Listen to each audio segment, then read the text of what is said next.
You are listening to the Fantasy Alarm Fantasy Football Podcast with John Impemba and Andrew Cooper. What's going on, FA Nation? John Impemba here with Andrew Cooper. Welcome into the Quick Out Fantasy Football Podcast. Coop, 2023 NFL season officially kicked off the other day. Free agency opened up, legal tampering period, and you, my friend, have been quite a busy individual filling out that free agent tracker that we got launched over at Fantasy Alarm. You did all of the team free agent previews for Dynasty Leagues. You did some individual positional previews for free agency. I think you and I are in agreement that this has maybe been the busiest start to the free agent period we've seen in some time. It's wild, man. And last year we ran into it, weren't ready for it, didn't finish the series in time before the legal tampering period opened. Apparently now the legal tampering period is just free agency. Like everything has been announced. So, we do this show all season long. And then what I do every year is I sit down and look at every single team, contracts, players, position group, write an article on every single team. And then we take a little break from the show while we recharge, learn everything about what's going on here, build the building blocks we need to dominate in fantasy football. Now we're back. The season has started. We got a lot to talk about, so let's get to it. Yeah, whole bunch to talk about for sure. And again, I want to get everybody into this here. Coop and I are providing content all season long. Coop's got just incredible stuff out there on Fantasy Alarm for the NFL offseason, all your dynasty needs, your player updates, your breaking news updates. He even just did maybe an opinion piece on Aaron Rodgers. That's out there waiting for that trade to become official, if it even happens. Maybe we'll get that live during today's podcast there with the Jets and everything that's going on with them. But like you said, we have a lot to talk about. So let's just kick it off. Let's kick it off at the quarterback position. Everybody's favorite topic to talk about here. The drama that was the Las Vegas Raiders and Derek Carr ended early. Also finished earlier than most. Derek Carr signed a contract going down to the Bayou. Yeah, I mean, as far as the lottery goes in free agency, there were basically two guys, I think, that were the top options. Derek Carr, Jimmy G. Kind of love it for the Saints, right? It's good for Chris Olave. They managed to get Michael Thomas to restructure, come back. Juwan Johnson out of the slot. They could be looking pretty good, man. Derek Carr or Jimmy G, John, which would you prefer? I mean, I'm going to lean Derek Carr just for health purposes, and I'm very, very excited to see what Garoppolo does in a non-game manager style offense. I feel like because he and McDaniels have a little bit of that past chemistry, and knowing the McDaniels offense, we may have him open up a little bit more. But I think Carr for sure is the quarterback you would probably want to put your eggs in, just because there's just no consistency with Garoppolo right now, especially when it comes to his health. Exactly. Yeah. I mean, it's tough to bank on that. Though in the short term, having that intimate history and relationship where he knows the system, he knows Jacoby Myers, it could help out for him. Seemed a little bit weird the way they went about it, bringing in Jacoby Myers when they already have Hunter Renfrow. We'll get to those guys a little later, and trading Darren Waller instead. But again, let's stick to QBs for now, and we'll get to wide receivers, tight ends as we go through. Yeah, 100% there. Other quarterbacks, notable names potentially making moves there. Baker Mayfield. We got the reports the Tampa Bay Buccaneers going to go into the season with Kyle Trask as their starting quarterback after Tom Brady retires. Blah blah blah blah blah. Nope, Baker Mayfield leaves LA. Decent little run he had at the end of last year for the Rams. Now at least looking in line to be the opening day starter for the Tampa Bay Buccaneers week 1. Yeah, and it seems pretty clear when you look at the contract, the amount of money there, what happened. The Buccaneers said, probably to a number of QBs, we have a starting job here. Potentially you could beat out Kyle Trask, but we don't have a lot of money. We're getting crushed for cap space. We're going to lose guys. If you want to come here on a prove-it deal and be the starting quarterback, you can do that. Derek Carr wasn't taking him up on that. He got paid a ton of money. Jimmy G wasn't. Baker Mayfield said, hey, I'll give that a try. I'll do a little 1-year tryout at $4 million, which is, I mean, that's like what Drew Lock is getting paid in Seattle, right? So, you know what? Give him a shot. I know, John, historically speaking, you haven't been a Baker fan, but do you think he can at least keep the fantasy football ship afloat for guys like Chris Godwin and Mike Evans? Absolutely not. Nope. No, I do not. But I'm eager to see him try. That is certainly for sure. he got a lot of credit last year. Obviously, that comeback win that he had, that final drive. He threw a pick on that final drive. It just got called back on like a roughing the passer penalty or something like that, and kind of the story went, right? So, no, I still don't think he's any good. We did see him have like 1,000-yard year with OBJ when OBJ was hurt. So, sure, maybe just from a pure volume standpoint, Godwin can get some yardage there, but I don't know. I don't think Baker is really. I mean, I know he's not very good, so no. I lower my expectations for him there. What are your thoughts on some of the other top quarterbacks to sign? Like which are your favorites given their current landing spots? Yeah, I mean, if we're talking Superflex and 2QB, you have to go for anybody that has a chance to start, right? So I like guys I'm stashing. Obviously, Gardner Minshew now has a chance to start for the Indianapolis Colts. And if somebody trades up with the Cardinals to pick 3, the Colts pick at 4, and the draft starts QB, I mean, there's a chance maybe they don't take a quarterback at all. I mean, if you're not in love with guys like Anthony Richardson or Will Levis, I mean, there's no guarantee that a quarterback goes there. So they could just go into the season with Gardner Minshew as the guy. He has to be on your radar. And same goes for anybody who landed with a team that has a young-ish quarterback or is drafting a quarterback. There's a chance those guys could start games. Like there's a possibility Jacoby Brissett could just beat out Sam Howell. If Desmond Ridder isn't the guy, then Taylor Heineke could start. And if Tua has any sort of issues, medical doesn't get cleared or has another concussion, Mike White's in line. So Right. Those are the guys you got to keep an eye on. That's, in my opinion, I look at the narrative. Why would Jacoby Brissett sign with that team? I think because he has a chance that he can start. Yep. There's one last landing spot out there that I think pretty much guaranteed to see whoever signs start some games is the Arizona Cardinals. I'm not sure. As of right now, I don't think they've signed anybody. The guys that came in, Monty Ossenfort from the Patriots, all the 3 Patriots guys, including Stidham, got signed. Jonathan Gannon came in from the Eagles, but Gardner Minshew signed.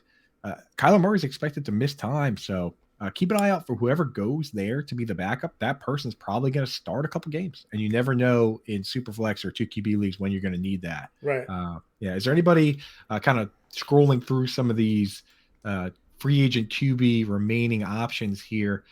Anybody that sparks your interest, John? I mean, Carson Wentz, Matt Ryan, Teddy Bridgewater. Yeah, I mean, it feels like Ryan's probably going to retire. Yeah. I mean, Carson Wentz, like, where would he be?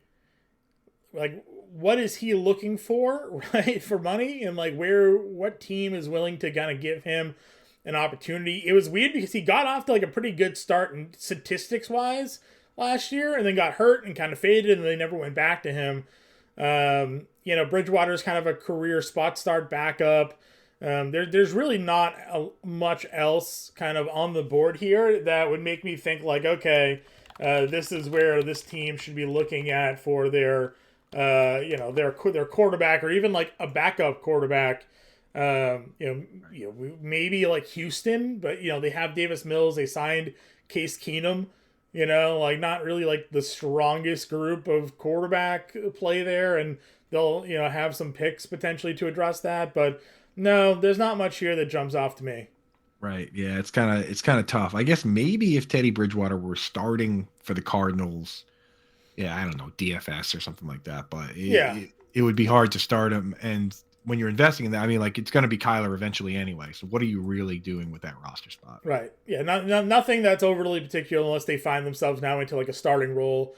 Then you have to at least give them a look. I mean, listen, I won an auction league last year throwing a $1 dart on Geno Smith. Right. Why? Because he was like named the starting quarterback right as like the end of the season. You're like, all right, whatever. This guy's starting. I'll give him a look. It's a super flex league. $1 or whatever. So like if someone was assigned Carson Wentz and coming out of camp, he's their starter for one reason or another, sure, you give him a late round flyer and super flexes or something like that and see what he's got. But other than that, no, not really for me. Not much else at the quarterback position. The running back position, maybe the most important position in fantasy football. A couple of our favorites, Miles Sanders no longer with the Eagles, landing now with the Carolina Panthers. Thoughts on Miles Sanders now in Carolina?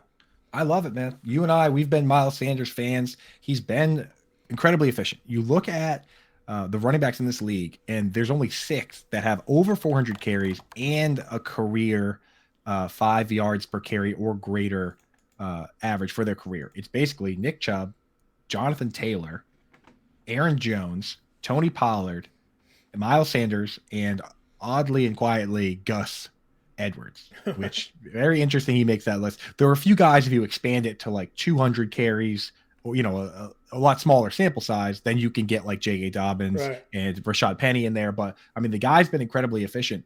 Jalen Hurts was second in the entire league in carries inside the 5-yard line, only behind Jamal Williams. I'm not talking about for quarterbacks, second in the league. I'm talking about for any player Right. behind Jamal Williams. And the team, when you take all the targets to running backs, including Kenneth Gainwell, including Boston Scott, they had the lowest RB target percentage because they have a mobile quarterback. I think this move from Miles Sanders, just getting away from Jalen Hurts in general, is an upgrade. And the fact that they don't have all these other pass catchers, man, I think it's kind of wheels up, man. I really do like this spot. You know what helped Miles Sanders last year was health. 17 Yes. games played, ladies and gentlemen. Congratulations, did not get injured. 259 carries, almost 1,269 yards, 11 touchdowns, career best for him, coming off of a 0 touchdown season. Coop. So I'm with you. Andy Dalton out, quarterback, no pass catchers. This is going to be an offense that wants to run the football like they did with CMC, like they did with Donta Foreman and Chuba Hubbard last year. Like, this feels like a really good spot for Sanders. The question again is, though, if he gets that kind of volume and an offensive setup where the teams are now knowing he's the one running the football, they're not playing off of the potential RPO with Jalen Hurts, does that put him more at risk? And where do you find yourself looking to target him in drafts? I mean, best balls are out there now. Like, how worried are you about just that kind of workload on him? Yeah, I mean, like, I'm not so worried about the injury. In fact, I think what I'm going to do this offseason is go on Twitter and just start searching terms like he's burned me before or he's going to get hurt. We're not doctors. Right? So we're not, Dr. Fortune Teller out there. Yeah. Go through the history. They missed on Dalvin Cook because they thought he couldn't play a full season. They missed on Joe Mixon for his breakout season. Christian McCaffrey last year. It's like, dude, you're not a doctor. You're not. They all drafted Saquon Barkley because he never got hurt since high school. Look what happened. People kept saying that to me, and this is what I'd say. I said, hey, what injury are you predicting for Christian McCaffrey? And they never had an answer. Right. They're never like, oh, I think he's going to hurt his hamstring, because you don't have an answer, right? It's like, what are you predicting? Tell me what you're predicting. And if you have something, right? If this is Jesse Morse or Edwin Porras coming to me with a legit medical opinion from a doctor, then I will absolutely listen to that. Will Fuller's got poor tissue in his hamstrings, something. Exactly. If you come to me and say you drafted him in your hometown league last year and that's why, and he got hurt and that's why you're not picking him, that's a reason that I'm going to pick him. Yeah, broadcast that to everybody. So yeah, I'm in on it. He might get more work. I mean, like, people are saying that, the RPO helped his yards per carry in for the Eagles. I honestly don't care. Like, Alvin Kamara, Austin Eckler, these guys have never had 1,000-yard seasons. Give me the targets. The targets have mathematically been proven even in standard, by Andrew Barrett, that it's been proven that it's 1.4 times as valuable a target versus a carry. And in PPR, it's like 2.74 times. So I don't care about the carries, honestly. So yeah, give me Miles Sanders there. And while we're talking about Miles Sanders, we probably should talk about his replacement. It's a pretty easy segue, right? Yeah, Rashard Penny going from Seattle to Philadelphia. Philadelphia was upset about the injury issues with Miles Sanders. I mean, Rashard Penny, again, we just went on a whole rant, but like, poster boy for the IR, right? Like, the last couple of seasons. He's also now going into a spot where, listen, we just saw what a lead running back can do in this offense, but does Rashard Penny's being less established open the door for more Boston Scott, who they re-signed, or Kenneth Gainwell, who it feels like they really want to use? This money, it feels like this is less of a clear-cut picture going into this year than maybe in years past. Yeah, it was crazy. The moment this deal got announced, the victory lapping that I saw of like, yay, and the streamers came down, Rashad Penny, like, they basically went out and found, we didn't like Miles Sanders, how he was injury prone. They didn't like that he wasn't that, he had some issues with drops. They went out and got older, more injury prone, worse hands version of Miles Sanders, right? Like, Rashad Penny, yes, he has explosive runs, but You know, I he has remember never. the 2 catch Rashad Penny game. We talked about it on Twitter. Yeah, he finally caught two passes in one game for the first time like ever. Like this guy has never had double digit catches in a season. How hard is it to catch 10 passes? You know what I mean? Like I know he hasn't played full seasons, but he's played arguably more games than he has catches. He has played 42 games in his career and he has 27 receptions. Right. So not super excited about that. I'm with you that this makes me more interested in drafting like Kenneth Gainwell or Boston Scott, especially because Boston Scott got more money than Rashad Penny. Boston Scott got $2 million. Rashad Penny got $1.35 million. Follow the contracts. We talk about it every year. Follow the money. Follow the money. And I look around. I literally can only find one running back contract signed this year where the guy got less money than Rashad Penny. That's Corey Clement got 1 year, $1 million with the Cardinals. I can't. He is arguably the lowest paid running back this year. I know it's a prove it deal, but I mean, I am not going to be chasing that one. I would rather. I'll take the. The rule of thumb is always take the cheaper guys in the ambiguous backfields, and I think that's what we're looking at. I think the only time the follow the money didn't work was that Kenyon Drake year, where they signed all that money and like the Raiders didn't use them. Yeah, well, away she goes. I mean, it's always the exception that proves the rule. Yeah, one running back in, one running back out. Jamal Williams leaves the Lions. David Montgomery comes over from Chicago. Where does Montgomery now rank for you in this offense after what we just saw from Jamal Williams in his touchdown upside? DeAndre Swift is never healthy. The Lions, also were one of the favorites if you're looking at Vegas odds for Bijan Robinson. But I got to think Montgomery signing there probably closes the door on that one too, right? The thing is, the way that the NFL works, it almost makes it more likely. Right, like this, just ridiculous. The way, like, why do the Raiders need multiple slot receivers? Why do the Giants need 5? Sure. Right, like I don't understand it sometimes the way it works. I would not have put David Montgomery with this team because they have Swift, but hey, they wanted a more expensive replacement for Jamal Williams. I don't think that just so they can run Craig Reynolds on us, Exactly, yeah, exactly, dude. I looked at the circumstances that led to Jamal Williams. I was like typing on, StatHead or whatever, just checking out some of these guys and how often they got tackled within the 5. DeAndre Swift and Amon-Ra St. Brown combined to get tackled at the 1 yard line exactly 6 times. DeAndre Swift even had a play from the 26-yard line where he gained 25 yards, got tackled at the 1, and then Jamal Williams comes in for the slam dunk. And, Ian Hartitz pointed out that, like, the only 3 of Jamal Williams' touchdowns were longer than 7 yards. So you can't just take those touchdowns and give them to David Montgomery. But clearly with this contract, they're saying DeAndre Swift isn't our guy. Our guy for the long term is David Montgomery. So we do like Montgomery in Dynasty. I think it's good for him long term in Dynasty. That line is awesome. Frank Ragnow, Penei Sewell, like it's a good situation. I think we just need the window for him to be excellent is once DeAndre Swift leaves next year. Yeah. What we like about Montgomery too is he can catch football.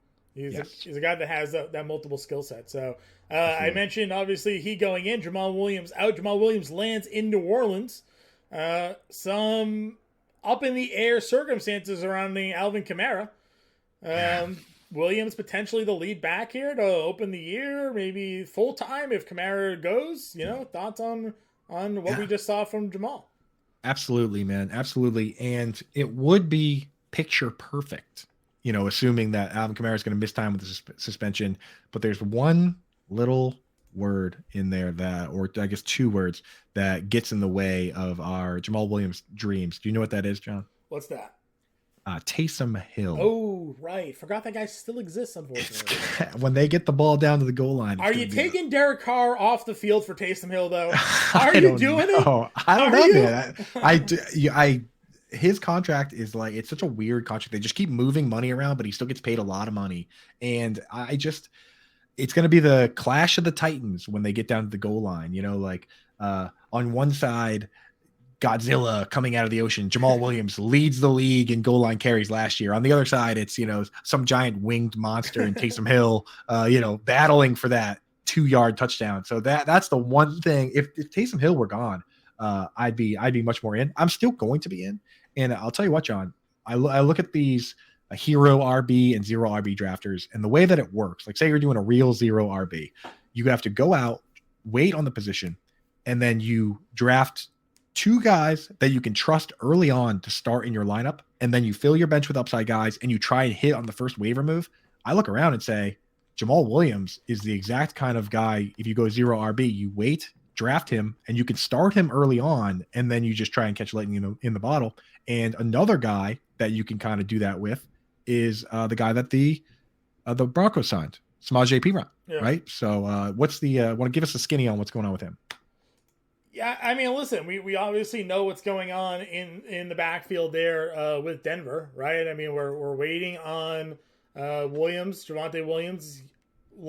Luckily, quotation marks, he suffered that injury early enough in the year that he should be ready to go for the start of this upcoming season.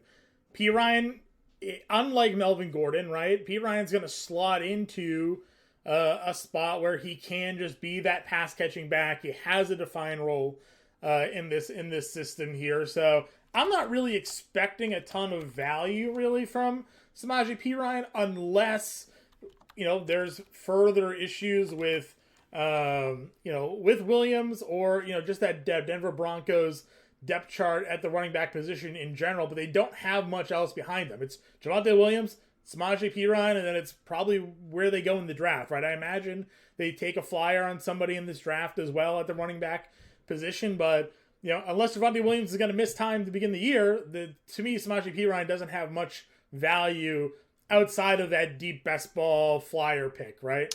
Yeah, well, I would watch closely, honestly, because the Javonte Williams, so Breece Hall came out, he tore his ACL. It was just his ACL. He's already back running on a treadmill.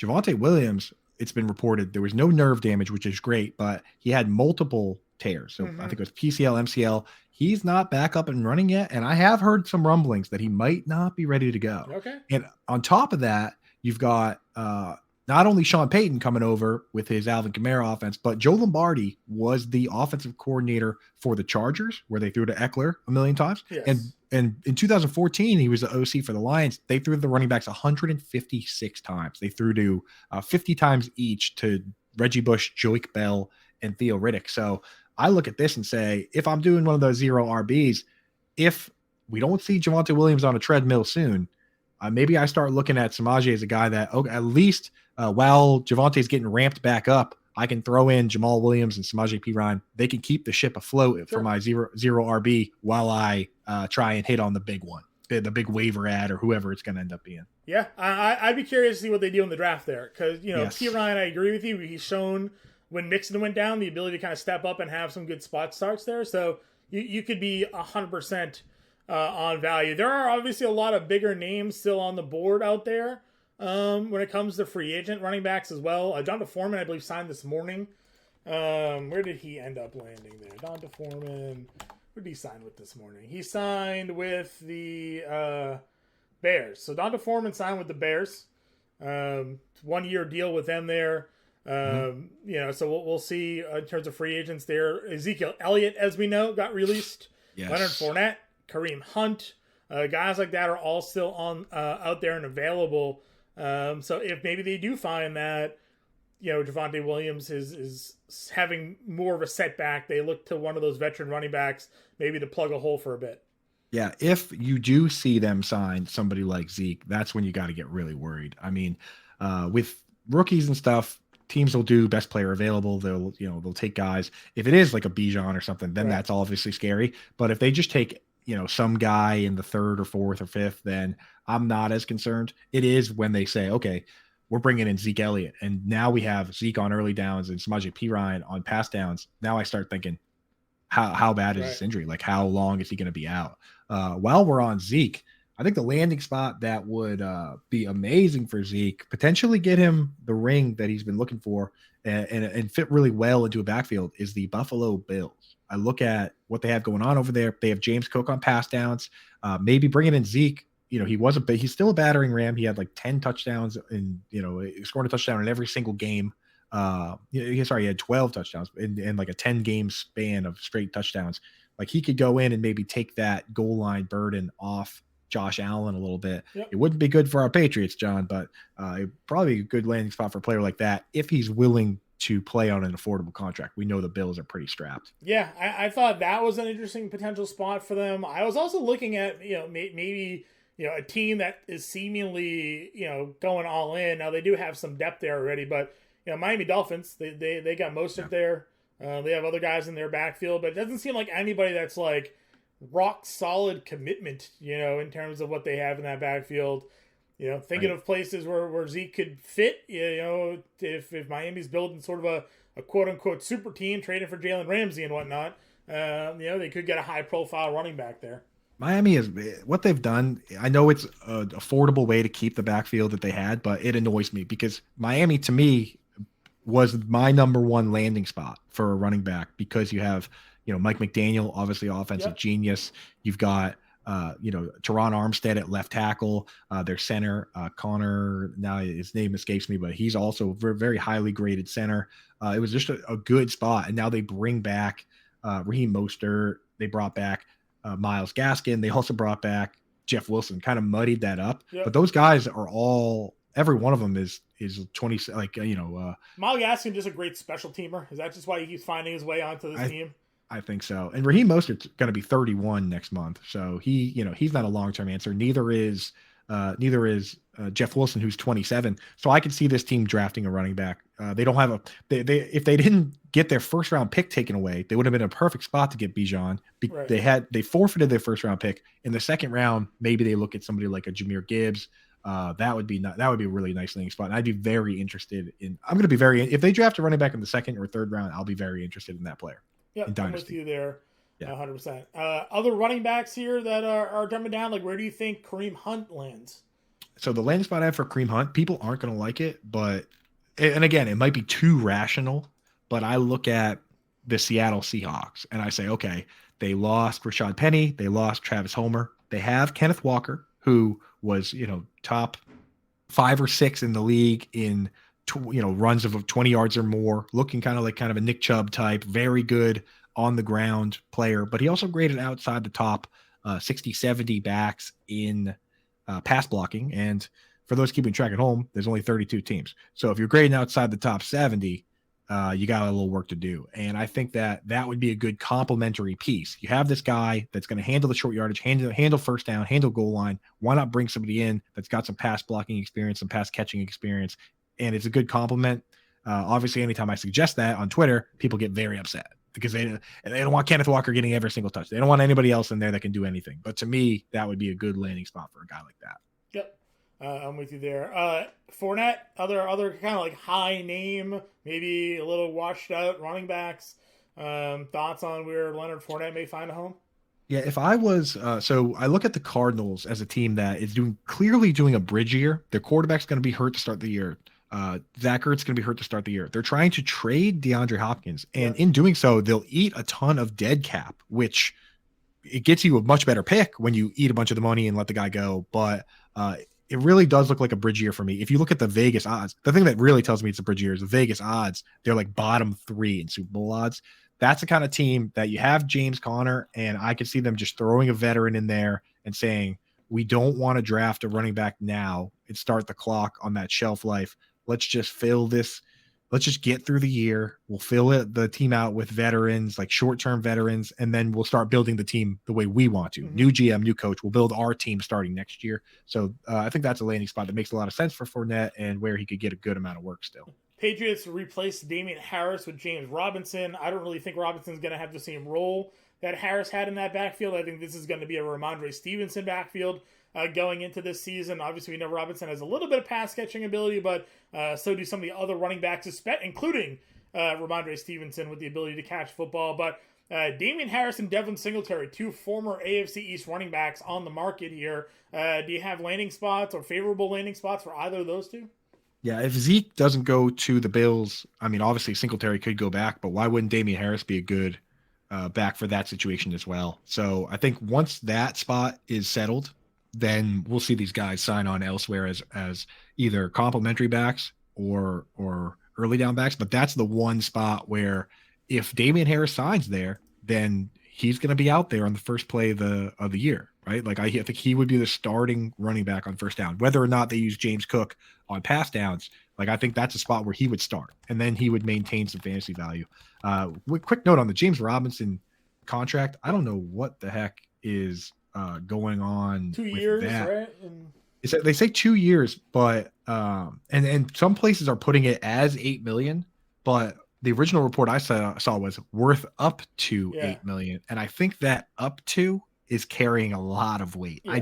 I don't see a world where they The Juju pay him contract that. is supposedly similar wording as well. The one of the big key points is a lot of these contracts are coming out that are being announced. They're all like guaranteed this or this and that, and the Patriots are always like can earn potential earnings, could be worth up to, like you said, you know. So there's a lot of language, I think, performance wise, for these guys. And as we know, the NFL cap is all funny money, anyways.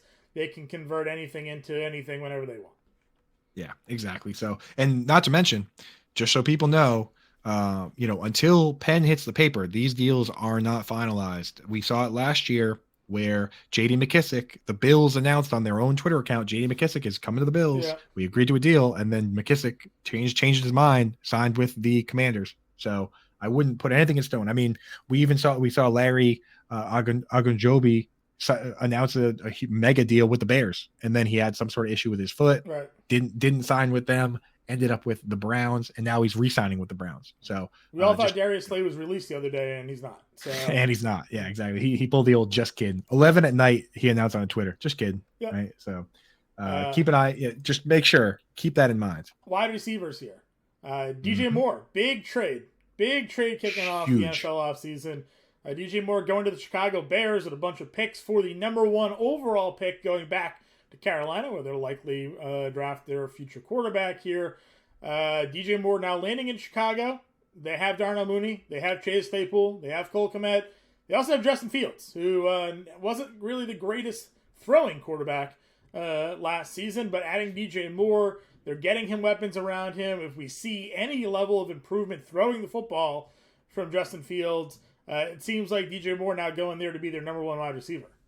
You said that very nice way, John, that the Bears threw the fewest passes we've seen in like 20, 25 years. Like since they were wearing the first leather half helmets. of the season, they wouldn't let him throw more than 10 times a game. So exactly, yeah. But now he's got weapons. So hot seat. He's on the hot seat here. He's got to take that step forward with these weapons.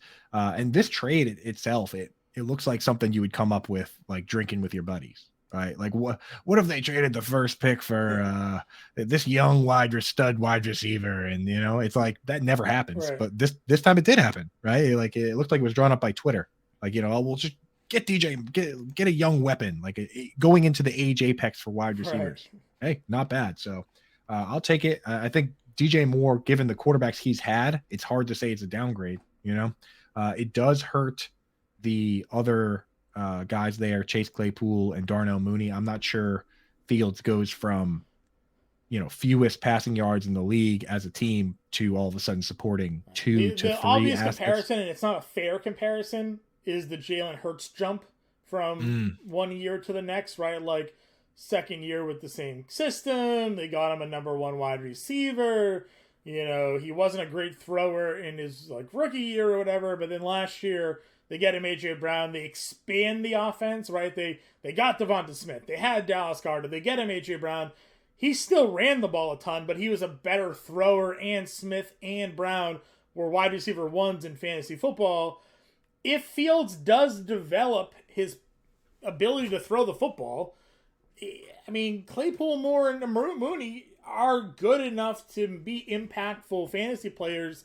I think multiple of them can be fantasy relevant. It all depends on Fields.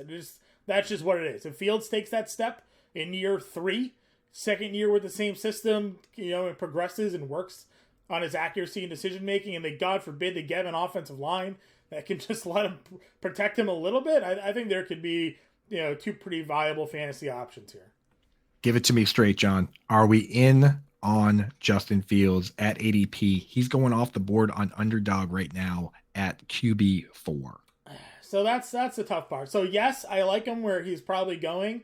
It's not the same value we had on Jalen Hurts last year, obviously, where Hurts was going. It's like QB6, 7. I'm like, I think he can go up there and have that upside. you're kind of paying for that upside already because of that elite rushing. Yeah. But listen, my strategy, and I say this every single year, get a mobile quarterback. Yep. Their floor is just higher than every other quarterback because of that ceiling. Like, you can have Justin Fields go out there and throw for 129 yards and an interception with no touchdowns, but he runs for 95 in a score. Along with that, he's giving you 20 fantasy points. He's among the top scorers in fantasy. So go target mobile quarterbacks. You know, the Lamar Jacksons, Kyler Murray's, Jalen Hurts, Justin Fields, you know, Trevor Lawrence, sneaky mobility, you know, right? Yep. Like, Right. guys like that. You know, Daniel Jones, I think this year, I know I've seen your tweets. You've been poking fun at him. 15 touchdowns, all of 15. Listen, if they go out there and they make a move for Jerry Jeudy and Cortland Sutton, you know, which apparently those two guys are on the blocks out in Denver, or they go ahead and they draft the number 1 wide receiver, they trade for DeAndre Hopkins, and they add to receivers around Daniel Jones, yeah, I ran for 800 yards. If he can increase his throwing at all, like Josh Allen did incrementally or something like that, he could pop off and be a top 5 fantasy quarterback. So I think Daniel Jones is kind of where I'm going to be planting some flags this year in drafts just because of his ADP. But get yourself a mobile quarterback. The running potential they have far outweighs a guy like Joe Burrow who throws for 4,500 yards and like 40 touchdowns, because you get half of that passing production, but 1,000 yards running, 700 yards running, and 8 touchdowns rushing. Like, you're already scoring more fantasy points.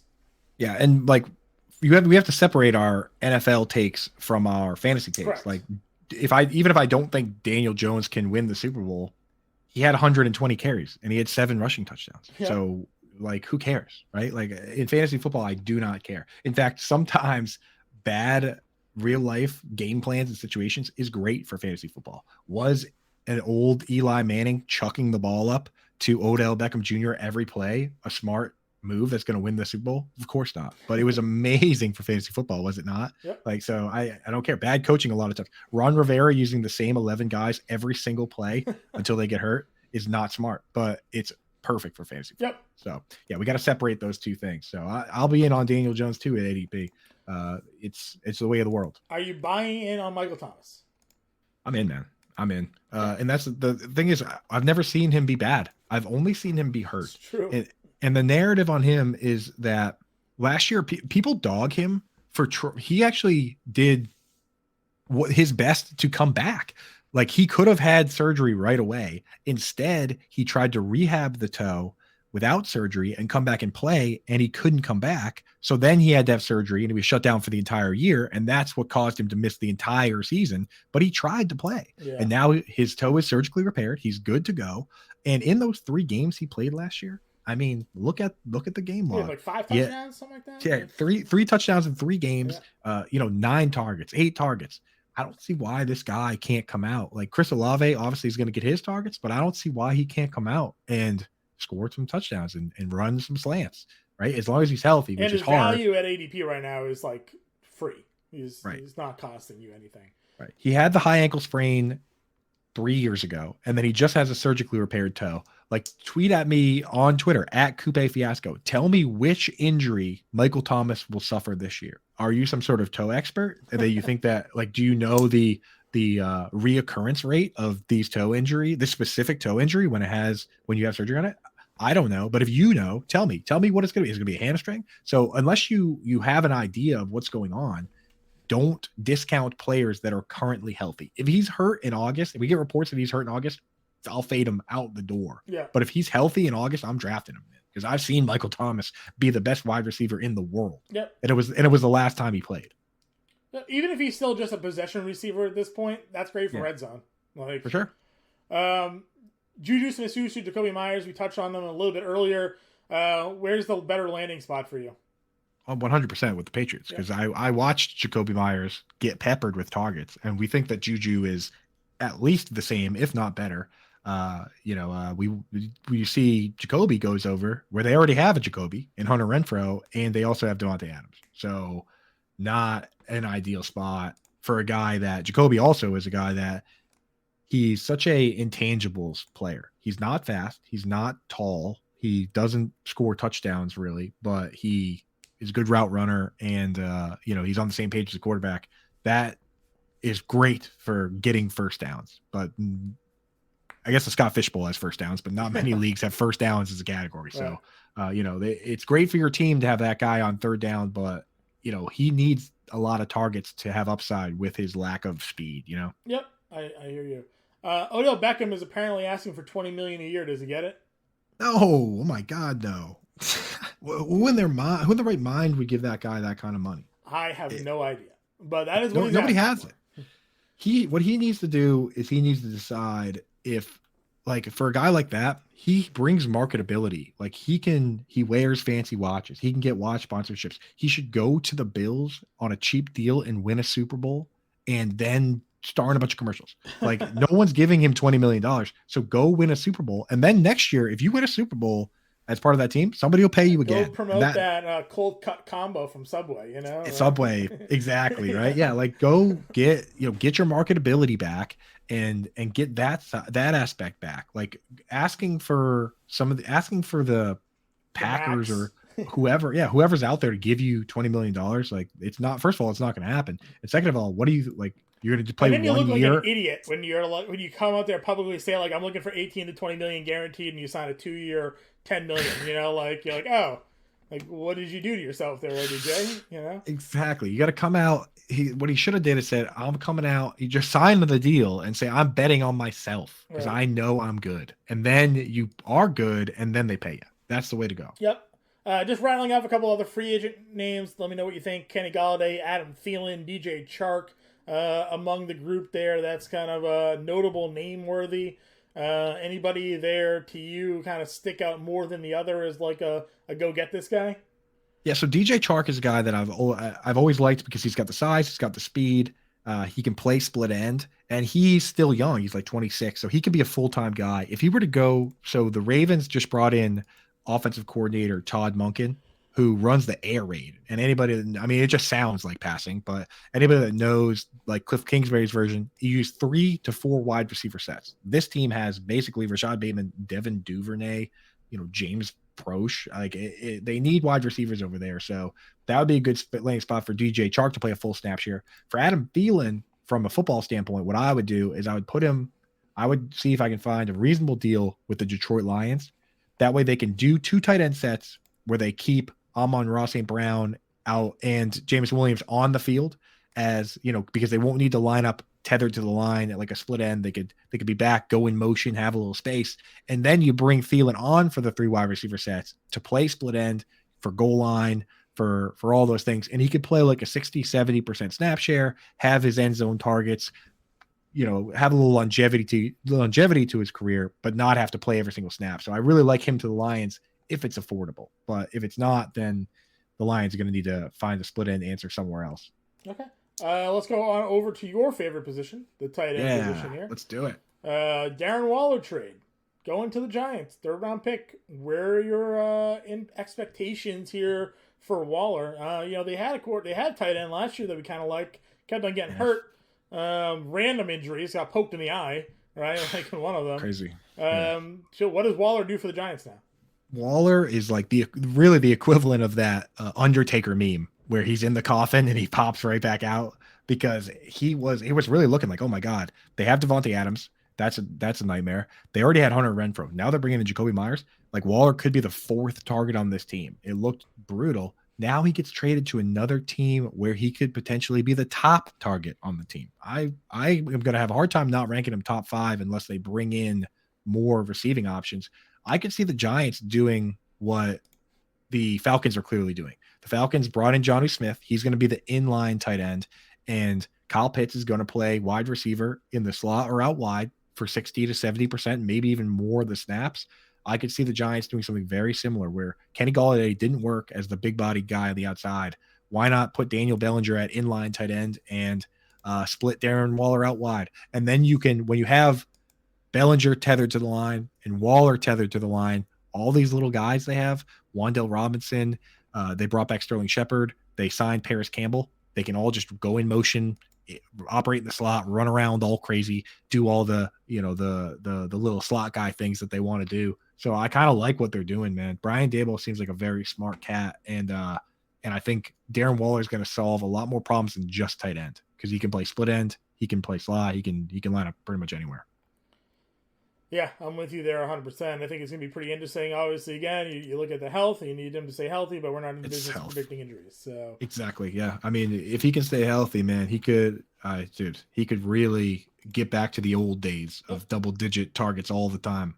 Mike Gesicki this morning signed with our New England Patriots. You wrote up his little breakdown there in the tight end free agent preview. One thing you always note with Mike Gesicki is the big slot versus hand in the ground. When he was with Brian Flores, they had him play big slot, and he had his 2 best seasons as tight end. Pretty much since then, he's been in systems where they wanted him to have his hand in the ground, and you saw some of his worst productive seasons, including last year. Now it comes to a New England team. They let go of Jonnu Smith, traded him to the Atlanta Falcons. Gesicki's going to come in. Got to think Hunter Henry's probably the guy that moves into the hand in the ground slot, and we see Gesicki back to that big slot spot. Yeah, I think so. And it's going to boil down to how they divvy up the snaps because they now have multiple wide receivers, multiple tight ends.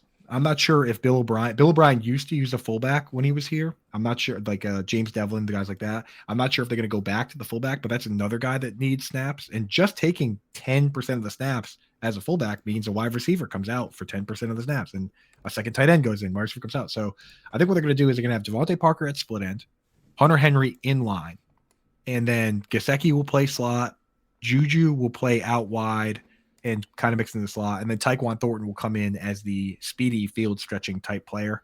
It really boils down to if Gesicki is playing 60% of the snaps or if he's playing 80%.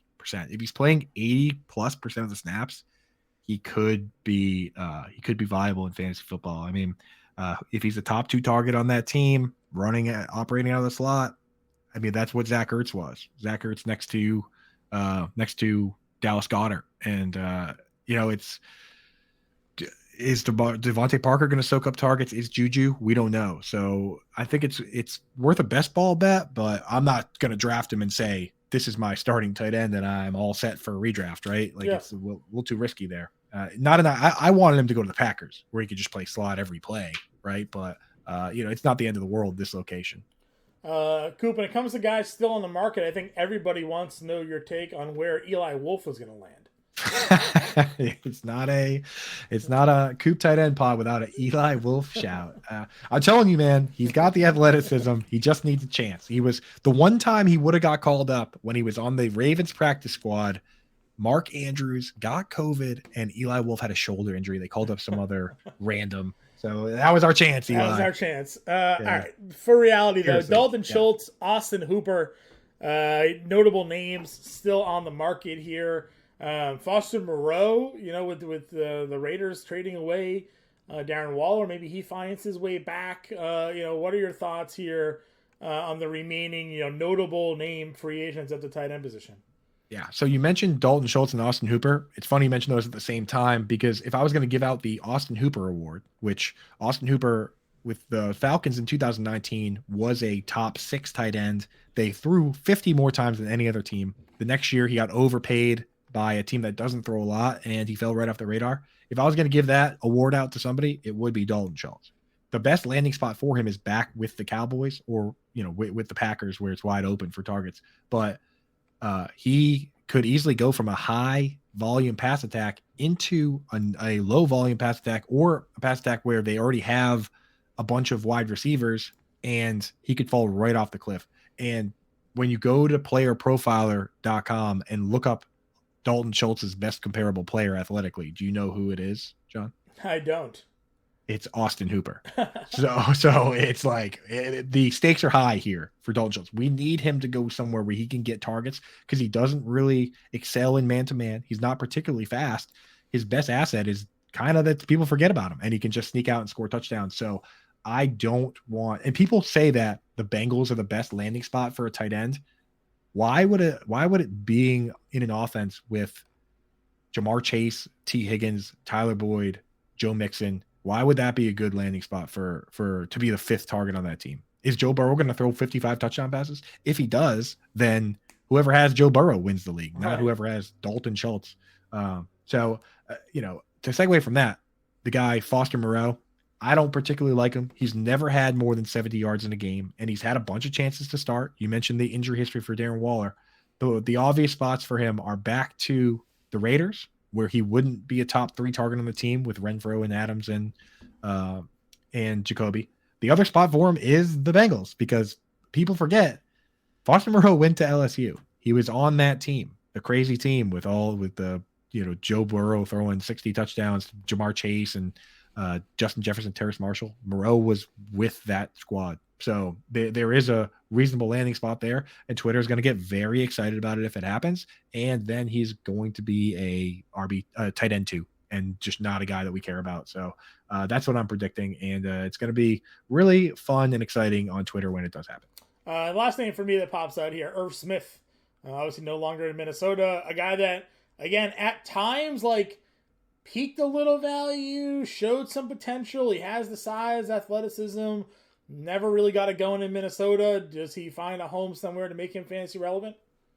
Yeah, I mean, he's like the classic paper tiger, where on paper he's got the athleticism. He went to Alabama, right? Like, he should be the guy. As a rookie, all his PFF grades were good. Played out of the slot, like everything looked good, but injuries have kind of derailed him. With guys like this, you have to create a narrative for yourself. Like, okay, Drew Sample, he's dust. He's a blocking tight end. Doesn't matter where he goes. There's no narrative there. With Irv Smith, we can create the narrative that the Vikings were all in on winning last year.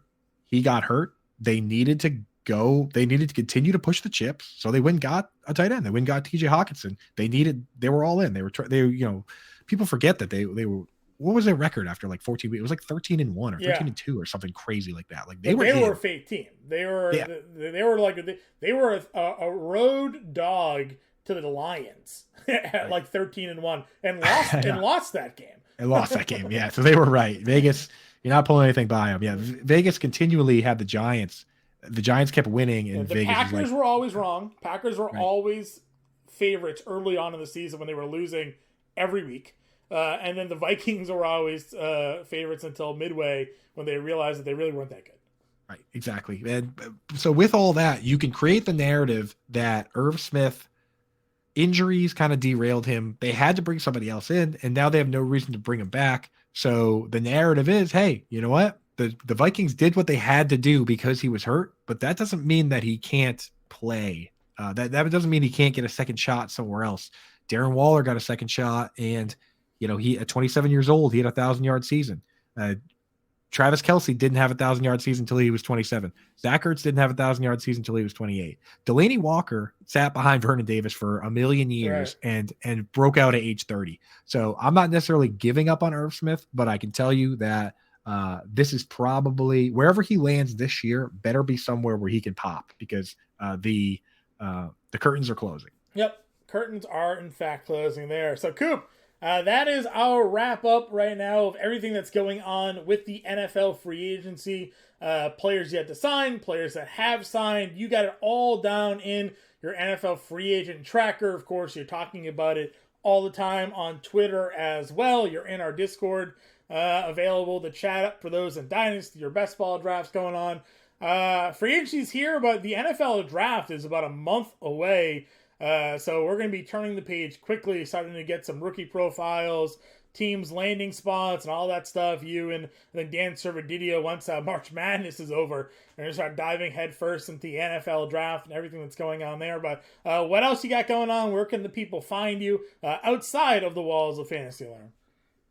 Yeah, you can find me, obviously all my deep dives, your real league winning stuff is at Fantasy Alarm, right? This podcast, my articles. I'm also doing the show on Better Sports, BETTOR. That's 7 to 10 a.m.